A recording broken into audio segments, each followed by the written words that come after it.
SS teacher Rekha Sharma. Today we will start the second part of our chapter which is people as resources. जैसे मैंने आपको पहले भी बताया था कि जो people को हम रिसोर्सेज, जैसे पॉपुलेशन को हमने शुरू से ही एक टेंशन माना है कि भाई इतने सारे लोग हैं, वो कहाँ रहेंगे, कहाँ पे उनका क्या क्या काम जैसे होता है कि भाई कहाँ पॉपुलेशन रहेगी, कैसे उनको इतनी एजुकेशन देंगे, कैसे उनको इतना फूड प्रोवाइड करेंगे। तो ये सारी सिस्टम, ये सारी प्रॉब्लम्स जी जो हमने हमेशा से मानी है। तो अभी हमने कुछ टॉपिक्स कवर कर लिए थे, अब हम economic activities by man and women वो डिस्कस करने शुरू कर रहे हैं। तो सबसे पहले व्हाट इज़ इकोनॉमिक एक्टिविटीज़। कोई भी एक्टिविटी जिससे हमें पैसे मिलते हो उसको बोलते हैं इकोनॉमिक एक्टिविटी। यानी अब मैं आप लोगों को पढ़ाती हूँ तो ऑब्वियसली मुझे इसके लिए सैलरी मिल रही है, तो इसी तरीके से कोई भी एक्टिविटी करके हम जो पैसे कमाते हैं उस एक्टिविटी को बोलते हैं इकोनॉमिक एक्टिविटी। ठीक है, इकोनॉमिक एक्टिविटी को 3 पार्ट्स में डिवाइड किया गया है। मतलब पूरे वर्ल्ड में जितनी भी एक्टिविटीज़ हैं उनको 3 पार्ट्स में डिवाइड किया गया है। फर्स्ट प्राइमरी सेक्टर, दूसरा सेकेंडरी सेक्टर और तीसरा है टेरिटरी सेक्टर। सबसे पहले प्राइमरी सेक्टर क्या होता है बच्चों? प्राइमरी सेक्टर वो होता है जिसमें हमें नेचुरल प्रोडक्ट्स, जैसे एग्रीकल्चर हो गया तो उसमें हम क्या करते हैं, कृषि करते हैं और अनाज उगाते हैं। तो ये क्या हो गया, हमारा प्राइमरी सेक्टर हो गया। वैसे ही सेकेंडरी सेक्टर है, तो सेकेंडरी सेक्टर को मैन्युफैक्चरिंग सेक्टर भी कहा जाता है। उसमें क्या करते हैं बच्चों, जो प्राइमरी सेक्टर है उसका जो मटेरियल है, जो प्रोडक्ट्स हैं उनको यूज़ करके कुछ और चीज़ें बनाई जाती हैं। जैसे अब अगर फॉर एग्जांपल देखें, टोमेटोज़ होते हैं या पोटैटोज़ होते हैं, तो टोमेटोज़ का अगर ले लें तो टोमेटो क्या है, प्राइमरी प्रोडक्ट हो गया, नेचुरल प्रोडक्ट है। उसको सेकेंडरी सेक्टर में यूज़ करके यानी क्या बना सकते हैं हम, सॉस बना सकते हैं, केचप बना सकते हैं। तो ये क्या हो गया कि जो रॉ मटेरियल की तरह प्राइमरी प्रोडक्ट्स को यूज़ करते हैं और उनको कुछ और उससे कुछ बना देते हैं। जैसे पोटैटो हो गए तो पोटैटो से क्या करते हैं, चिप्स बन जाते हैं, लेस वगैरह, नाचोस बन जाते हैं। तो ये प्राइमरी सेक्टर के जो प्रोडक्ट्स को यूज़ करते हैं वो होते हैं सेकेंडरी सेक्टर, और वो उससे एक नया प्रोडक्ट बनाते हैं। थर्ड आता है टेरिटरी सेक्टर, जिसको हम सर्विस सेक्टर भी कहते हैं। जैसे जिसमें सर्विस देते हैं, जैसे अब मैं टीचर, मैं आपको पढ़ा रही हूँ तो हम लोग सर्विस दे रहे हैं। हॉस्पिटल में जाते हैं जहाँ हम अपना इलाज करवाते हैं तो उसको भी सर्विस सेक्टर बोला जाता है। तो इस तरह से जो प्राइमरी एक्टिविटीज़ हैं उनको 3 पार्ट्स में डिवाइड किया गया है। अब हम पढ़ते हैं division of labour between man and women. पहले क्या होता था बच्चों, देखा जाए अगर हम अपने कल्चरल पहले की बातें करें, हिस्टोरियल्स की, तो उसमें क्या होता था कि जो मैन और वीमेन है दोनों का काम बटा हुआ था। Women generally look after domestic chores and man work in the field. यानी जो औरतें थी वो घर का काम करती थी, बट जो आदमी थे वो बाहर का काम। बेसिकली देखा जाए तो जो इकोनॉमिक एक्टिविटीज़ होती थी वो मैन के थ्रू होती थी। But nowadays time has change. अब मैन हो या वीमेन दोनों ही इकोनॉमिक एक्टिविटी करते हैं, दोनों ही क्या करते हैं कि पैसे कमाते हैं। लेकिन जो वीमेन की अगर हम बात करें तो उसकी कुछ एक्टिविटीज़ ऐसी होती हैं, अगर फॉर एग्जाम्पल अब मैं घर में काम करती हूँ, अपने बच्चों के लिए खाना बनाती हूँ, तो उसके मुझे कोई पैसे नहीं मिलेंगे। क्यों? क्योंकि वो मैं अपने घर के लिए कर रही हूँ। लेकिन वही चीज़ अगर मैं किसी और के घर के लिए कर रही हूँ तो क्या होगा कि वो मेरी इकोनॉमिक एक्टिविटी बन जाएगी, उससे मुझे पैसे मिलेंगे। तो ऐसे ही जैसे टीचर्स अपने घर में बच्चों को पढ़ाते हैं तो उसके लिए उनको कोई सैलरी, कोई वेजेस नहीं मिलते हैं। लेकिन अगर हम कहीं किसी और के बच्चों को पढ़ा रहे हैं, ट्यूशन दे रहे हैं, जैसे अभी मैं एग्जाम्पल स्कूल में पढ़ा रही हूँ, तो हम लोगों को एक पे मिलती है, एक सैलरी मिलती है। तो ऐसे ही इकोनॉमिक एक्टिविटी हो जाती है। ठीक है बच्चों, अब इसकी बात करें तो discriminating on the basis of gender. ये चीज़ मैंने अभी बताई है कि पहले क्या होता था कि आदमी और औरतों को बांटा हुआ था, that man has to do economic activity but women generally look after domestic chores. यानी जो घर के काम होते थे वो सारे औरतें करती थी उसके। बट नाउ जैसे मैंने अभी बताया, जो एजुकेशन है, जो स्किल्स हैं, are the major determinants of earning in the market. कोई भी जिसके पास एजुकेशन है और स्किल्स है, चाहे whether she is a man, whether आदमी हो या औरत हो, अगर दोनों के पास ही स्किल है तो क्या होगा कि उसकी एजुकेशन और स्किल है तो she can earn money in better way. Okay बच्चों, नेक्स्ट क्वालिटी ऑफ पॉपुलेशन। अब जैसे नेक्स्ट टॉपिक है हमारा क्वालिटी ऑफ पॉपुलेशन, तो उसमें क्या होता है कि जो हमारी पॉपुलेशन है उसकी क्वालिटी क्या है। यानी कि जो पॉपुलेशन बहुत ज़्यादा बीमार है, मतलब कि जो लोग हैं वो बहुत ज़्यादा बीमार रहते हैं, तो उस पॉपुलेशन का क्या है, वो हमारे लिए क्या बन गई, एक लाइबिलिटी बन गई। एसेट्स तो नहीं है ना, जो बीमार लोग हैं वो काम कैसे करेंगे, प्रोडक्शन कैसे कर सकते हैं।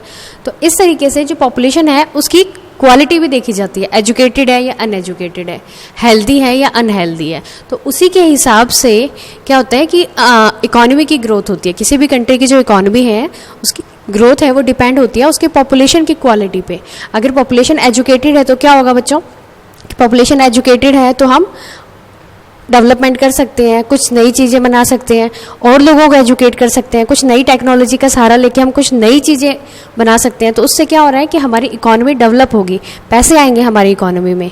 और अगर हेल्दी है तो क्या होगा, अगर हेल्दी है तो कोई बीमार नहीं होगा, तो जो बीमारी पे सरकार का खर्चा होता है वो खर्चा बच जाएगा, और वो जो एक्सपेंस है वो कहीं और यूज़ कर सकते हैं। तो इस तरीके से जो पॉपुलेशन है उसकी क्वालिटी भी देखी जाती है।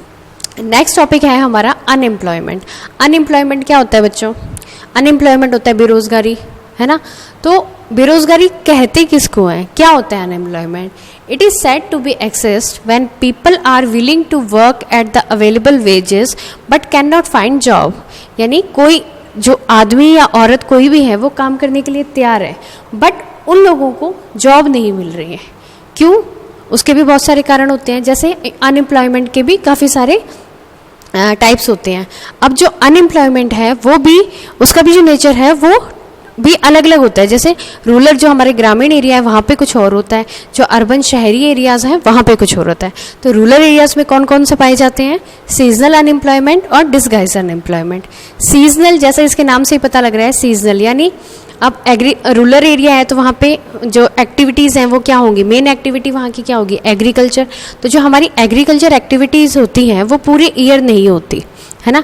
पहले हम क्या करते हैं कि सोइंग करते हैं, उसमें वर्कर्स का कोई काम नहीं हो। उसके बाद जब वो बढ़ती है फसल उसमें भी वर्कर का कोई काम नहीं होता। तो वर्कर्स हम कब रखते हैं? जब उसकी हार्वेस्टिंग होती है, तब हार्वेस्टिंग हुई तब तो उन लोगों को एम्प्लॉयमेंट मिल गया, बट जो रेस्ट ऑफ द ईयर है वो उस टाइम पे वो लोग क्या होते हैं, अनएम्प्लॉयड होते हैं। तो इस एम्प्लॉयमेंट को, अनएम्प्लॉयड को बोला जाता है सीजनल अनएम्प्लॉयमेंट। दूसरा है डिसगाइज। ये भी एक काफ़ी इंपॉर्टेंट टाइप होता है अनएम्प्लॉयमेंट का। इसमें क्या होता है बच्चों कि सपोज कीजिए कोई खेत है, उस खेत में काम कर रहे हैं, तो चाहे उस खेत में 4 लोग काम करें तब भी प्रोडक्शन उतनी ही हो रही है, और चाहे उसमें 8 लोग काम करें तब भी प्रोडक्शन इतनी हो रही है। तो बेसिकली डिस्गाइज जो अनएम्प्लॉयमेंट है उसमें लोग जो है वो अपनी पोटेंशियल के हिसाब से काम नहीं कर रहे। तो जब जो उनकी पोटेंशियल है, जो when a person is not working with his fully potential, जितनी उसमें ताकत है। अब एक बात बताइए, खेत है उसमें 4 जने काम कर रहे हैं तब भी उतनी प्रोडक्शन हो रही है, और 8 काम कर रहे हैं तब भी उतनी प्रोडक्शन हो रही है। How is it possible? जब 8 जने कर रहे हैं तो प्रोडक्शन ज़्यादा होनी चाहिए, बट सेम हो रही है। इट मीन कोई ना कोई उनमें है जो अपनी पूरी पोटेंशियल से काम नहीं कर रहे हैं। तो इस अनएम्प्लॉयमेंट को बोलते हैं डिसगाइज अनएम्प्लॉयमेंट। ठीक है बच्चों, अब हम बात करते हैं अर्बन एरियाज़ की।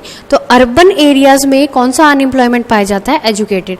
जैसा कि आपको पता है कि अर्बन एरियाज़ में सभी लोग एजुकेटेड होती हैं, बहुत ही फ्यू पार्ट ऑफ पॉपुलेशन का होता है, वो भी बहुत ही कम मिलता है जो एजुकेटेड नहीं होते हैं।